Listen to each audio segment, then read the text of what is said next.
Happy New Year to you two gentlemen. I'd like to welcome myself to the Hot Box Gym and hope 2023 is a big one for the both of you.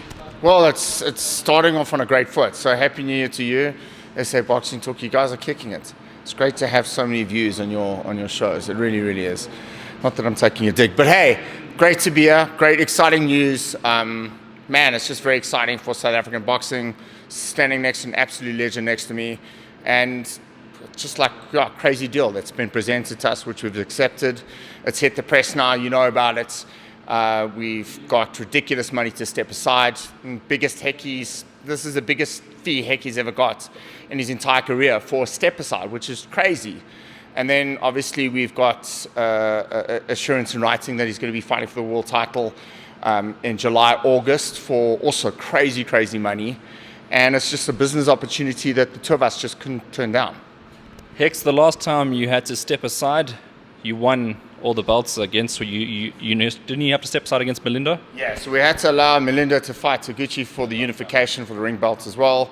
And there's two belts that Hekkie wants and needs, the WBC and the WBO. We've allowed the step aside to take, we've accepted the step aside fee in order for Jonathan Gonzalez, the WBO champ, to fight Taraji for unification, which means that when we get the shots, we're fighting the winner, and Hekkie gets the opportunity to win those belts. So let's talk about this. You've been in the situation before. Obviously, there's a lot on the line again, as there was last time. But getting a huge payment on top of just sitting, does that make it so much better? Yes and no. I'd like to fight. It's how I am. But to get paid to do nothing, why not? I'm a South African. We love doing that, so why not? All right, and then obviously this is another one of those things where you get to make history again. More belts being added to the collection should you win the fight, which will take place later in the year. Yeah, I'll probably be, I think Colin said, be the first South African to own all four the major organisation belts, or to have won all of them, and be a two-time Ring Magazine champion. Sure. I mean, that's a huge thing as well. I mean, we talk about solidifying his status as the GOAT. He is one of the greatest of all time. I mean, that's going to be obviously debatable. It's like you always get the question, who would have beaten, would Tyson have beaten Ali, or would Ali have beaten Tyson? Those are there's different generations in boxing, and we need to appreciate the generation for now and this current generation. And Hekkie is great for this current generation. In 20 years' time, people are going to be talking about, Brian Mitchell's the greatest. But don't forget Hekkie Budler. So there's always that kind of history in boxing where people say, oh, Sugar Ray Robinson, then it was someone else, and then it was someone else. So that's just the nature of life, isn't it? Yeah, like Michael Jordan, LeBron James, same sort of thing, just in another sport. Hex, this opportunity, I mean, it is a long time out. I mean, you'd have to sit. Do you want to get in some action before then? No, that's all up to Colin. I'd like to, but that's Colin's job. He gets my fights. He does the deals like he did for me. I'll just train and do what he tells me to do. Yeah, it's a good question. I mean, I'm thinking about giving him a warm-up contest just to, get in the ring and shake off the rust a little bit. But if we can't do that, then obviously we're going to sit tight. He's already in the gym training, so that's not going to be a problem. And he showed against when he fought Soto, when he went in, he was out of action for a year, and he came in and he outboxed him. So as long as Hex is staying, real to himself and to his body, into the gym, and keeping in shape, I don't see a problem with it. But looking likely that we will do a non-title warm-up fight. And obviously we'd have to discuss that, Hekkie and I. And then we have a promoter in mind. We've already spoken to Boxing 5, so they're quite keen to do that. So again, it's just obviously we need to sit down and figure out the next best move for Hekkie. But obviously this deal was the right move at the right time for Hekkie as well. All right, and even in a non-title fight, you'd have to treat it as an eliminator as well because of how much is on the line. Yeah, most definitely. I treat every single fight as the hardest fight of my career. That's just the way I am. But yeah, like I said, whatever Colin wants me to do, I'll do. All right, so that's the plan for now. Let's talk about how this all came about, because obviously last year everyone is wondering what's happening next. He won the eliminator. What's the big move? What happened in the build-up? Well, it's interesting because the WBC announced that Hekkie would get the next shot, right? And then I was hearing stories that Gonzalez might be the next opponent for Taraji, but in a unification. The problem was that the WBC were insisting that Hekkie gets the shot, which obviously kind of stagnated that movement for them to fight in a unification. Then Mr. Honda from Tech and Promotions called me up 2 days ago and he said, look, we can do the fight in April. And I know Hekkie wants the WBO belts as well. So I was thinking, okay, so if we step back, he gets the opportunity to fight for that belt as well that he wants, the WBO belt. And then when a number was thrown at me for a step-aside fee, I kind of thought about it. I was like, wow, that's just incredible.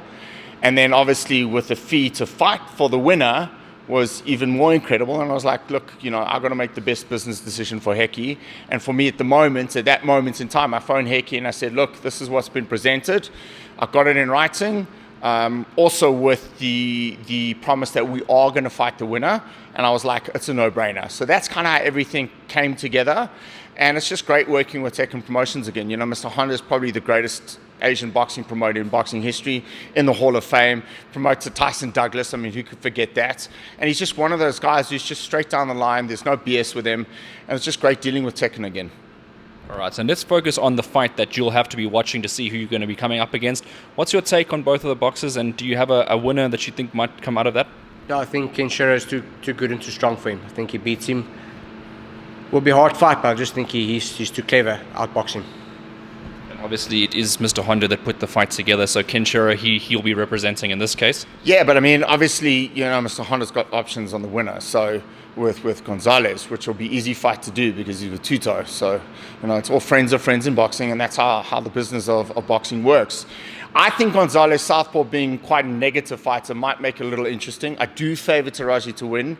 It's a question of how Taraji wins. Gonzalez has been stopped 3 times, I believe, in his record on his record for a reason. I don't think Taraji will put in the same kind of performance he did against Kaiguchi. And I'm just looking forward to the winner. Whoever wins that fight, Hekkie's going to beat. So I'm very confident. And I'm all basing this on styles. I'm basing this purely on styles. And I don't want to talk too much in front of the camera, but I've watched Taraji, I've watched Gonzalez, and, may the best one win, but whoever it's going to be, we're going to beat. The confidence in you right now, the win over Alwin Soto, does that take you to where you think you can beat someone like Kenshiro? Obviously, he is the undisputed #1 in the division currently. Even before that, I thought I could beat him.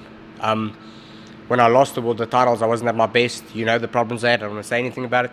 I know I can beat him. I believe Colin believes I can beat him. And if he says I can beat Tyson, I'll fight Tyson. That's just where I am. I'd do anything Colin says. And this about me. But is that Tyson Fury or Mike Tyson? Either or. I'm confident when Colin's confident, and I'm happy. I'll train hard and do what I have to do to win. All right. So you think Kenshiro is going to win? You'll come up against him or Gonzalez come later in the year. We mentioned that keep busy fight, but do you think mentally the excitement of the whole occasion, it doesn't get to you, does it? I mean, you've been here before. Yeah, no, I wasn't even happy, but I actually looked a bit sad. Roxy was actually upset with me, my wife, because she said, you just got this great news, but you're so mopey. I said, no, it's just the way I am. It's just boxing. It's just how it is. I knew things were going to happen. Colin said he's already working on deals and things for me for the future, and I trust him. And so when it happened, I just knew what he's doing and that he's doing his job. Colin gets paid to do this, so he better do it. Yeah, I mean, from my perspective, it's probably one of the best deals my company's ever done. And just blown away by everything, how it's come together in the last couple of days. So just very proud of Hekkie. And if anyone deserves big paydays, it's Hekkie Budler. He's been one of the most loyal athletes to me after I fell out with my former promoter. And it's just been great. I mean, the success we've had is just incredible. And I'm just very proud of Hekkie, and he deserves this moment. And please God, he becomes champion of the world this year, an undisputed champion of the world. And, and he gets tons of money in the bank, which I'm really happy about. The cool thing is all the belts in the weight division could literally be in South Africa as well, with Sivanatsi Nanshinga being the IBF champion. Well, that's going to be one of our secret weapons, is that we got great sparring, and Sivanatsi and Hekkie are really good friends. They helped each other a lot for Sivanatsi to become champion of the world. I have no doubt in my mind Sivanatsi is going to help Hekkie to become undisputed champion as well. And then we're sitting in a situation where we've got a young world champion, we've got a veteran world champion, and both in the same weight. How incredible that would be for South African boxing. And then the questions would be, well, who would win? We don't know, because that's never going to happen, especially if I'm in the mix. But the point is, we've got legitimate world-class sparring and world champions sparring for this kind of event and fight. So I'm just very excited, really excited. Sivanati's got stuff brewing. We're looking at something in the first week of April. So yeah, there's just lots of good energy in the gym at the moment, and obviously in my office. Perfect. And then when you said your New Year's resolutions for this year, did you imagine anything like this coming up? I wanted to be world champ again, but not what will be 4 belts, 1 shot. I didn't think of that. Just happy and blessed, definitely. Happy And blessed, and it couldn't have happened to a better person. Hex, we look forward to seeing what's going to happen this year for all the fighters and yourself as well.